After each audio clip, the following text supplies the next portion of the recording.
Hey friends, Sleepy here, and welcome to another episode of my weekly playlist series.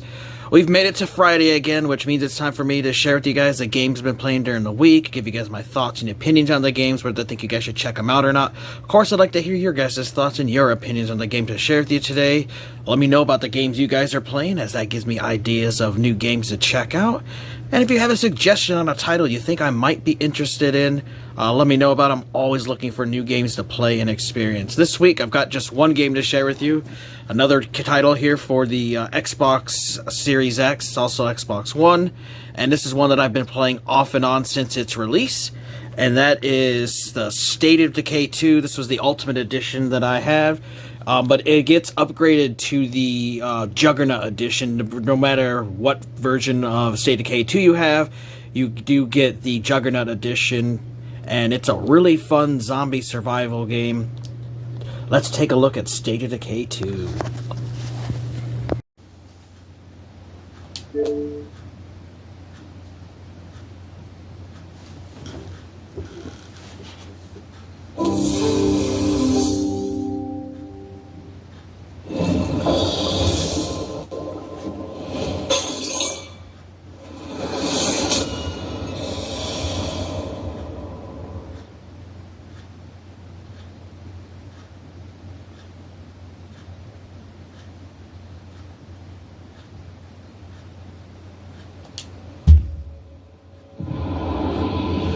Hope everyone's doing well today. We're taking a look here at State of Decay 2, the Juggernaut Edition. Now, I had pre-ordered this game as I had loved the original State of Decay that was on Xbox 360, but it was a digital-only title.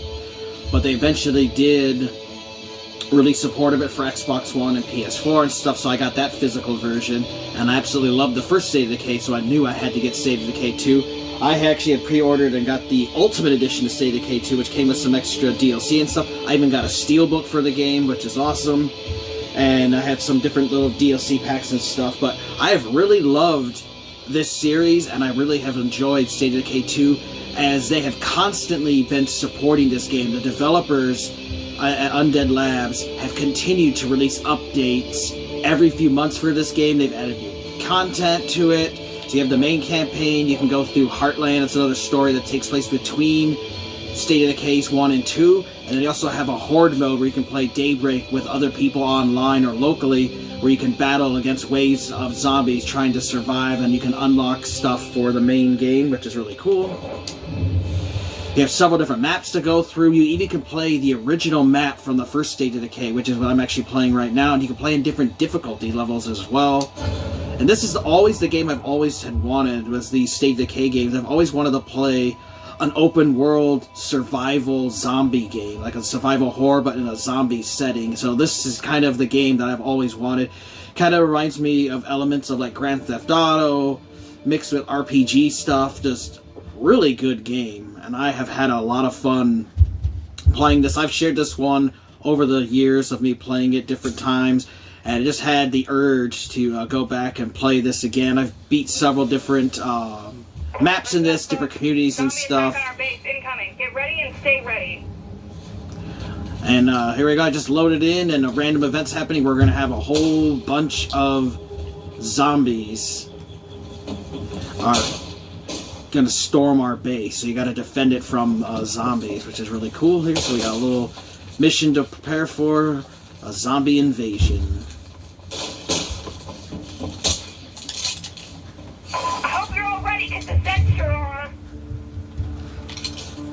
And they can be pretty damn quick at times. Keep your chins up. We do this. And there's a huge variety of weapons. You have melee weapons, you have different guns you can find and stuff, and you have to scavenge for stuff. We have more creeps heading over.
want to see another day. Alright, and we cleared that little threat. Now, I'm actually was set at the easiest difficulty setting, which I definitely would like to actually up the difficulty.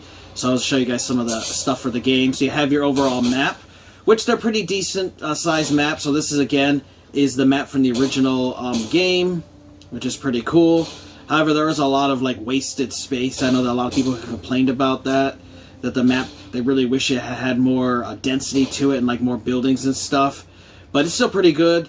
You get to go out and explore and scavenge supplies, is what I really like about it. Plus you have main story missions and stuff to go through as well. So anything that's white is a building I haven't gone through, and it tells you what you potentially could find. You also can establish little outposts and stuff. And like I mentioned, you know, they've been tweaking this game and the difficulty settings, and they've been adjusting enemies and weapons and stuff to make the game more balanced and stuff. And you start off with just a couple of survivors, and you can build up and recruit people that you run into. You'll have random enclaves you can be allied with. You can actually make enemies with people if you want to, and you can kill people and steal their stuff. It's just a really good game, really cool.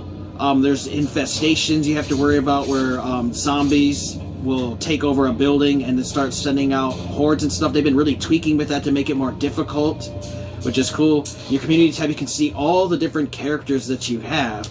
But what's cool is you can see the various traits that they have. And they might be like, this guy's good with computers, so he can actually help us with computer stuff. This guy's good with electronics. This guy's good with construction, so he can help us with building. She's really good with cooking, so she can help us with feeding our people. This guy is good with medicine and stuff, and he's actually our leader. Really cool. And you can also find different outfits to change your character. She's good with auto mechanic stuff. Another electrical person. This one's good with cooking. And then this is actually my one of my legacy characters, Goodman, that I had in one of my previous community. He was an active duty military person. When you play the tutorial part of the game, you actually can unlock a random military person to be part of your team. And he has firearms training. He's a hero because his community standing has made him, you know, really popular with people. Depending on how you do missions and stuff, it can affect your popularity. And what I really like too with the RPG elements in this is if you shoot guns, your character starts improving with guns, and you can see the stars going up, and then you can actually specialize in a certain thing for that category, and then you can start leveling that up to maxed out, and then you can see what their traits are. Sometimes they have positive traits, sometimes they might have negative traits. Like maybe somebody has asthma or something, so they'll have a penalty to their stamina meter or something. So I really like that. Different people have different stats, different health, different physical abilities, different mental abilities, and sometimes they might get into fights with other people and stuff, and their morale, that's how happy they are overall, but they're losing 3 morale because we're so tightly together, and then because there's so many infestations around. And then one other thing I really love about this game is the ability to build up bases that you can find in the map, and then you can build different shops in the base. Like you can have a medical clinic, you can have storage where you can store supplies you find, you can have barracks to sleep in, you can make other things for sleeping, you have this built-in shooting range, so you can train your people with that. You have bathrooms so people have places to go to the bathroom, places to eat, you have guard towers and stuff, and you can build these different ones, but different bases will require a different amount of survivors. So like I have 10 survivors, so I have, you know, one of the bigger bases on the map, but I started out with a little one. So it's got a lot of elements in this game and RPG stuff.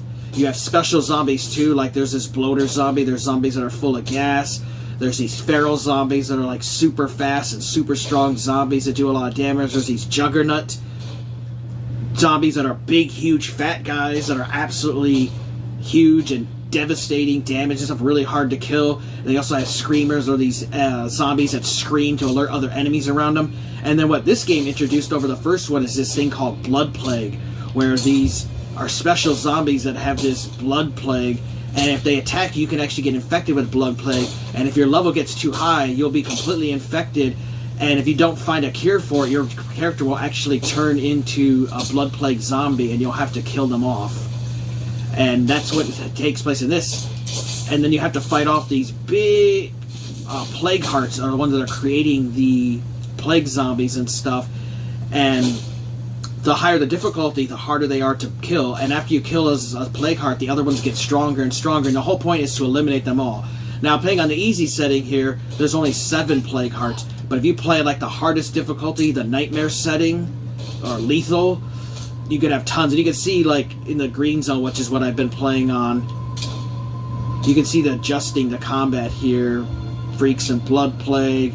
Like on lethal here, every zombie is a deadly threat. Zombies pursue noise relentlessly. They siege at your base are deadly. All freaks have blood plague, so everybody in there. XL hordes, one of each plague track. You got plague hearts are absurdly durable, hard to kill. So this is for somebody who's really good at the game, and you really want to challenge. You can adjust it for your difficulty. For action, you can adjust the community, skills, you know, how hard it is to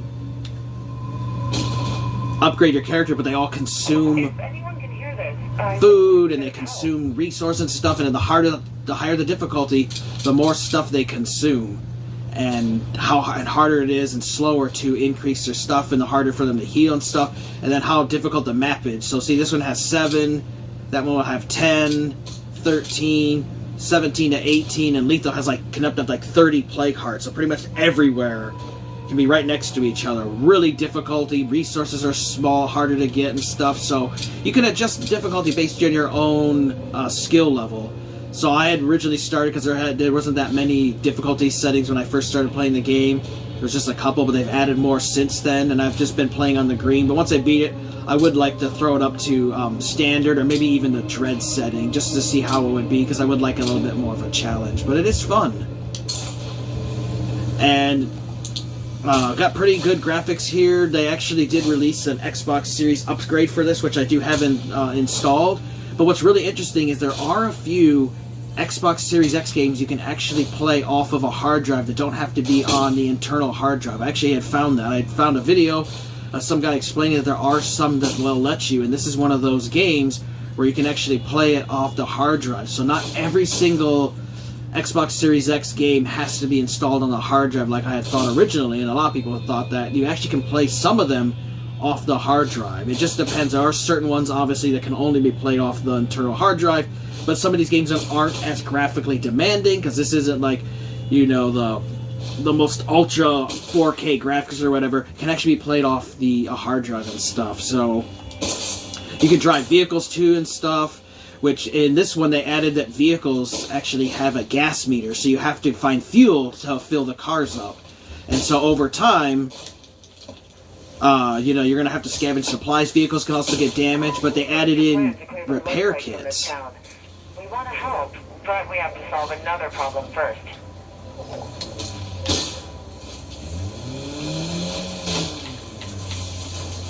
And of course, you know, your difficulty setting is going to determine how you play, and it's going to affect everything from how much cars consume fuel to how hard resources are to get.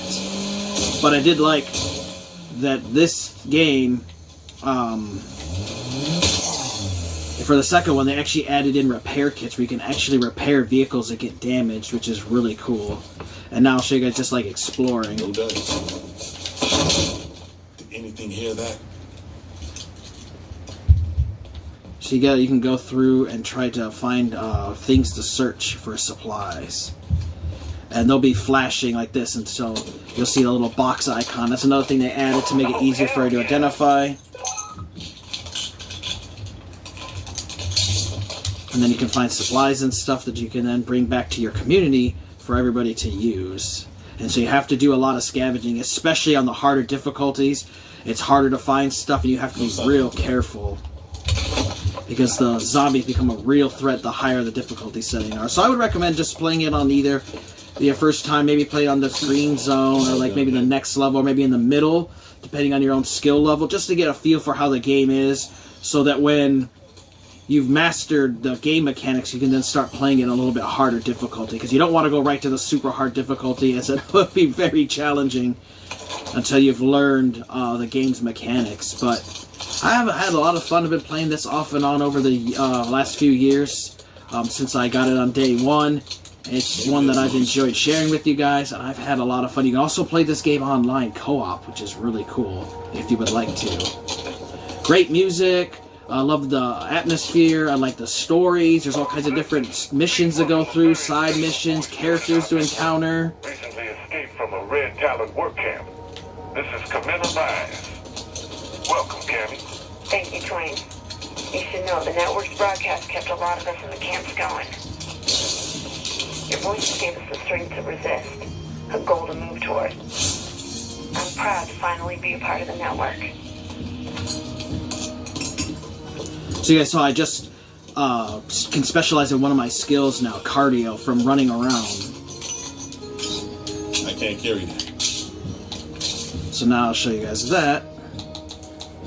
I can choose cardio, so I can choose marathon, where I can do more sprinting, costs less. I can do acrobatics, dodging and climbing are quicker and cost less stamina. Or I can do backpacking, so I can add into a major increase to my carrying capacity. So I'm going to do backpacking because I do like to do a lot of scavenging. Now, while I'm carrying stuff around, I'll actually start leveling this up. Well, I really love those RPG elements. You also have how much weight you can carry and stuff. And what's really neat, too, is you can actually use cars for storage, like putting rucksacks into. So you definitely want to, you're going out and exploring and stuff, you want to at least have a vehicle on hand, because running through this world can suck, especially on those higher difficulty settings. As the higher they are, the zombies will be relentlessly chasing you down. I've had to run out on foot, and man, it can suck when your character is running out of stamina and getting tired. And I've almost died a few times heading back on foot because I didn't have gas for a vehicle or I couldn't get to it.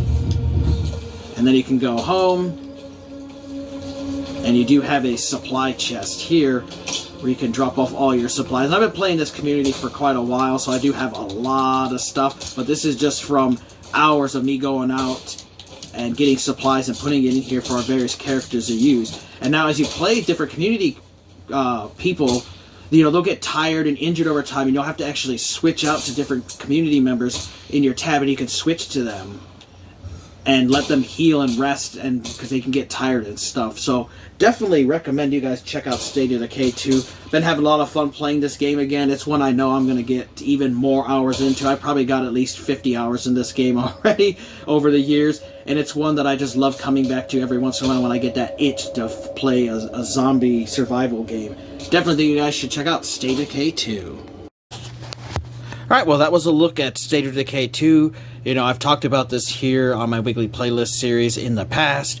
Really fun zombie game. I'm very close to beating another of this maps here in that Trumbull Valley, but I would like to really go through that Heartland add-on that was added to the game, where it takes place between State of Decay 1 and 2 and experience that story, because it does have a richer and deeper story and characters and stuff.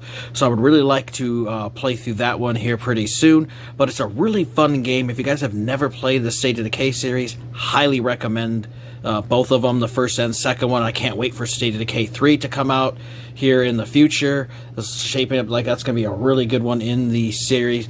Definitely recommend the State of Decay series, and definitely check out State of Decay 2. It's a lot of great improvements over the first State of Decay, and it's a really good game that you can play co-op online with other people. So really good game. Definitely think you guys should check it out. Let me know your guys' thoughts on State of Decay 2 if you guys have played it before. I'd love to hear about the games you guys are currently playing, and if you have a suggestion on any games you think I should check out, let me know. You guys always do suggest really fun games. I want to thank you for watching. Take care. You guys have an amazing day, and Sleepy will see you next time.